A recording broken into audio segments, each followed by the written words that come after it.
In this video, I'm going to break down how I doubled my clients' organic traffic in less than 3 months just by publishing one blog post and building 0 backlinks. So the way we did this was following our content production process, where we've recently refined a couple of the steps that we're doing to actually create the content after we've identified the keywords we're targeting. So in terms of results, this was a client in the B2B SaaS space. So their number of keywords and the search volume are relatively low due to kind of the nature of what they do and the niche that they're in.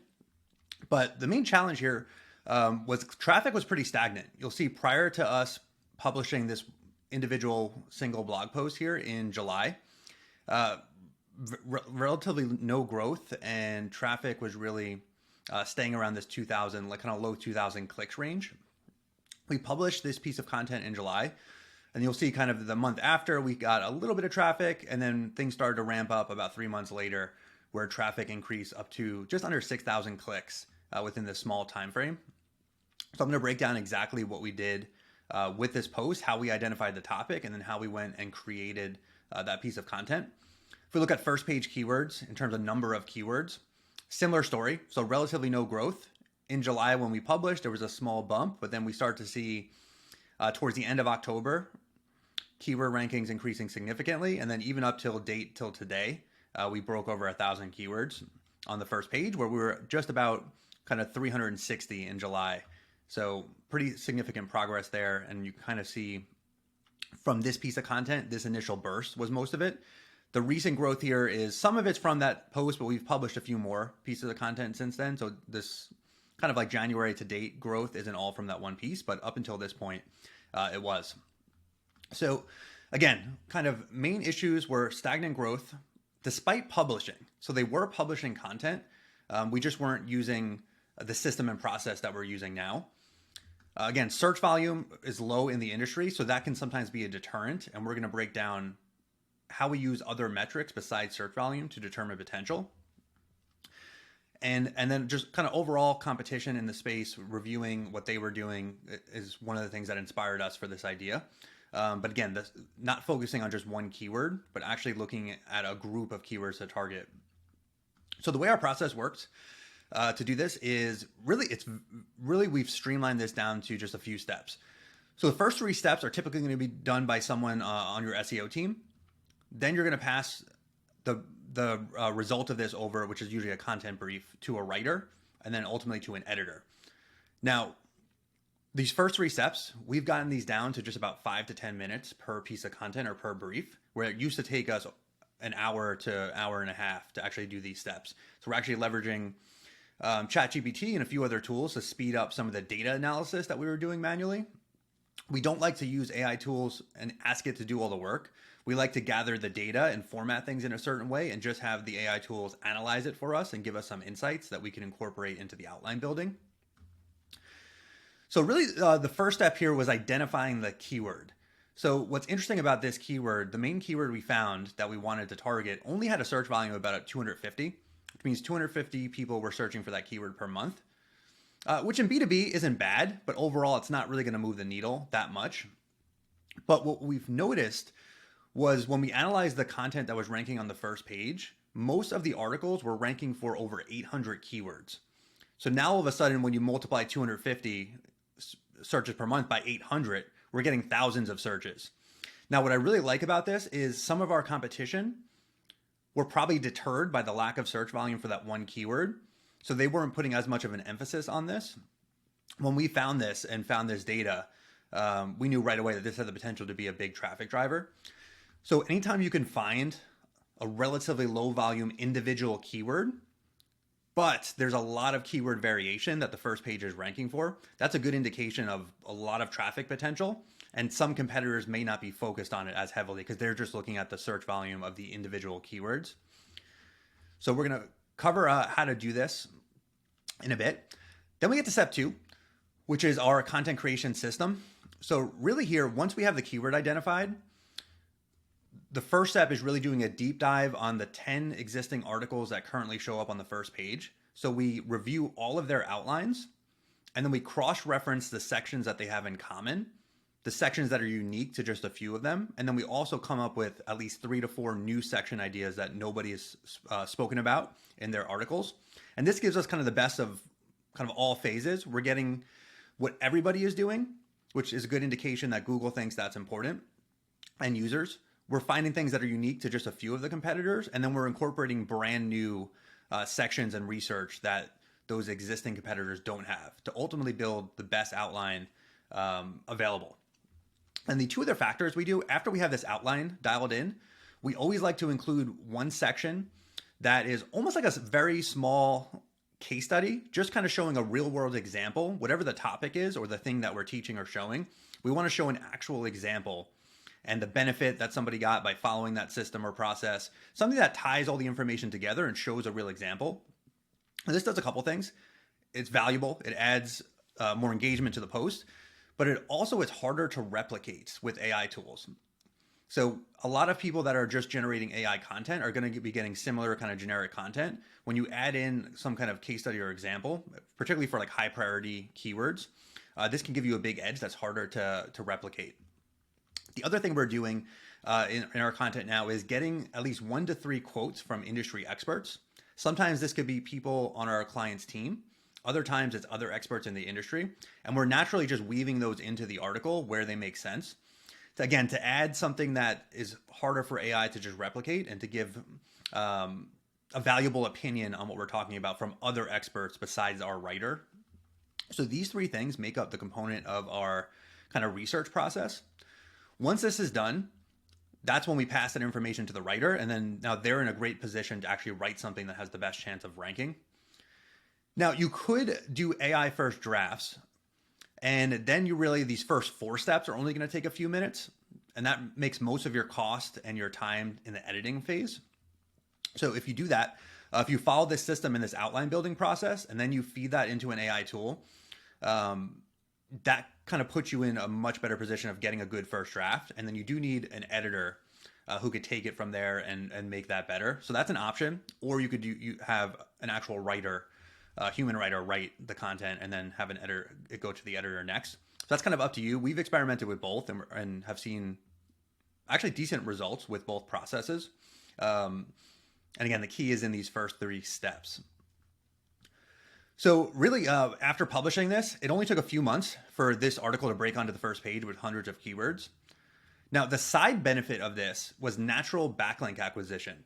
So now that we're ranking highly for hundreds of keywords and we're getting thousands of clicks, we're actually getting some backlinks without having to build them manually or go through all the process of reaching out to websites or paying vendors to help us with the process, which has been a big cost savings. And now we're able to reallocate our backlink budget to other activities and other pages that need the support. So that's sometimes a hidden benefit of getting this content to rank, is you can get additional backlinks without having to pay or spend the time to actually acquire those.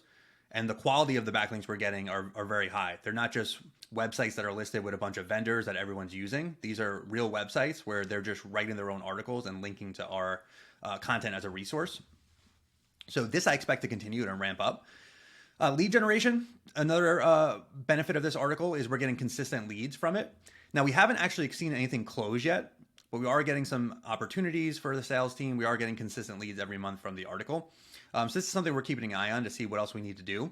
Now, sales cycles tend to be 3 to 6 months. So we're kind of close to the point where we should start to see deals close from the leads that are being generated, but we haven't up to this point yet. So that's something that's on our roadmap on looking for ways to improve that. Now, we covered free backlinks. So again, the idea of free backlinks, if we're able to create content and then actually get people to link to it naturally, and the real reason I think that's happening is just because of all the keyword variations. We're not just looking at one keyword we're on the first page for, there's hundreds. So the chances of getting a backlink from someone doing research for their own article go way up when there's just more shots and more opportunities for that to potentially happen. And there's a real value to this. We're able to actually quantify this. Typically for us to build a backlink, and our criteria is pretty strict. We're not looking for just kind of low quality SEO websites. We're really looking for real websites that get real organic traffic, that are growing, that have our target audience on them. That's going to be anywhere from $200 to $600 per backlink. And it could even be more than that. So every time we get one of these free backlinks, there's a direct monetary value, and we're able to shift that money we would have spent into something else, which expands our our growth potential pretty quickly. So ultimately, the next phase for this is to find more keywords that fit this criteria. Again, the criteria is low search volume, but hundreds of keyword variations that we could rank for with one article, which gives us a big potential in terms of traffic and search volume. And then we're just going to replicate the content playbook system for each of these keywords that we identify. Now, I want to show an example kind of one way you could identify these keywords. So if we use Ahrefs, I like to go to Keyword Explorer and then click over here on Keyword Ideas. Usually you want to do a more broad kind of seed keyword that has a lot of volume and a lot of variations, because it'll just give you more to work with. Then we'll get all the keywords with the word marketing. I like to go to clusters by parent topic. And then this is going to show us the kind of top level keywords and then related keywords to those individual almost topics. And then I like to sort by number of keywords. And now this is going to give us the topic clusters here that have the most quantity of keywords. If I click into this, it'll show me what the individual keywords are. And it's usually safe to say, if you target this keyword, you could also rank for these 352 additional keywords. Now, for this example, let's look at this keyword here that has relatively low difficulty and 68 keyword variations, digital marketing packages. So what I would do from here is click into the individual keyword so we actually get the report for this one keyword, and then just scroll down to the search results. And what I'm looking for here is this column, which is the number of keywords each of these websites are ranking for with this one page. And this is exactly what we're looking for. Hundreds of keywords in most cases for almost all of the articles. It's not just one or two that are ranking for hundreds. Almost every website that's on the first page has at least over 49 keywords, and most of them are over 100. So this would be a really good sign that not only is, in this case, search volume is actually growing, which is another good sign, but search volume individually is 800. But when we actually look at all these additional keywords, there's just way more potential than that. Now, if you want to take it one step further, you can click into this, and this will show you the exact keywords this individual page is ranking for, and then it'll show you the position they're in. So sometimes what I'll do is actually see how many of these 300 keywords are on the first page. Sometimes you might see there's only actually 5 to 10, and the rest of them are like ranking on lower pages, so they're not as important. But in this case, we could see tons of keywords on the first page, and then we can keep doing the research from there. So that's going to give you a good way to find these relatively lower volume individual keywords, but with a lot of potential to rank for more than one keyword with one article, which ultimately is going to increase the number of people that click and actually go to your website. Now, the outline building process that we looked at here, after we have the keywords identified, there's really two phases of analyzing the search intent and then building out the outline.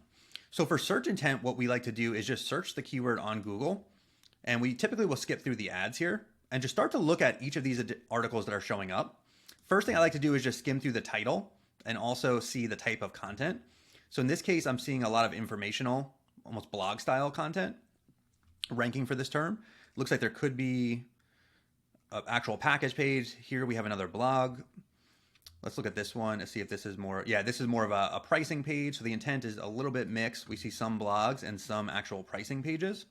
But for the most part, there's a lot of informational articles breaking down what people need to look for.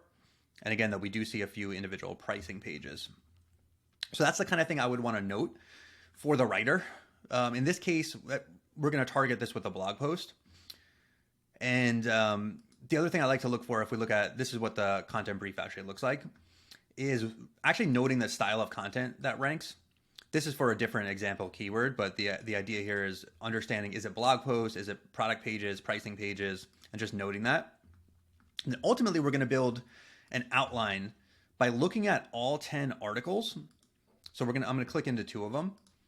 And if you use this Chrome extension called SEO Meta in one click, you can click on headers and actually get the outline of their article. I usually like to copy and paste this into a Google Doc. And then we can start to see all the sections the number one ranking article has. And then we're going to do the same thing for all 10 articles. So this is the number 2 ranking article. You could paste that all in a Google Doc and then start to analyze the sections they have in common. And then also what sections nobody has that we could come up with and create to make our article unique and better than what's already there. We like to use ChatGPT to help with this analysis by just feeding all these 10 outlines into an AI tool like that and have it do the work of analyzing the common sections and helping to come up with new ideas. But ultimately, that gives us a really strong outline. So by the time our writer gets to their workflow of actually writing the content, we've already done a lot of the work up front to ensure that our article is going to have the best chance of being the actual best article, better than what's already in the top 10, which I found that's really the only way to get organic traffic consistently over the long term is by actually creating something that's better than what's already there. And this process has helped us do that and really at a lot faster rate. So we're able to put out a lot more content, a lot more cost effectively. So content briefs are something we do as a service. So basically we'll go through that exact process, create these individual brief documents so you can pass that over to your writer, or if you're writing content yourself for your own website, you could immediately take that document and start writing and really speed up the time it takes for you to create content, but also to put you in the best position to actually maximize your SEO and get organic traffic. If you do this work after the fact, it's very hard to adjust at that point, but doing this work up front really puts you in the right position to have the best chance. So again, we sell these in packages of 10 for $75 per brief, and that'll set you up for 10 pieces of content. And we'll go through the end-to-end process. So you'll get just completed briefs that you could immediately take action on and not have to spend the time to go through the process of putting those together. So that's it for now. We are giving this template away on our newsletter as well. So this content brief template plus some of the ChatGPT prompts we use. So if you want to do this yourself and don't need our help, we have a training plus the actual templates that we just sent out on our newsletter. So sign up there and you can get a copy of that as well.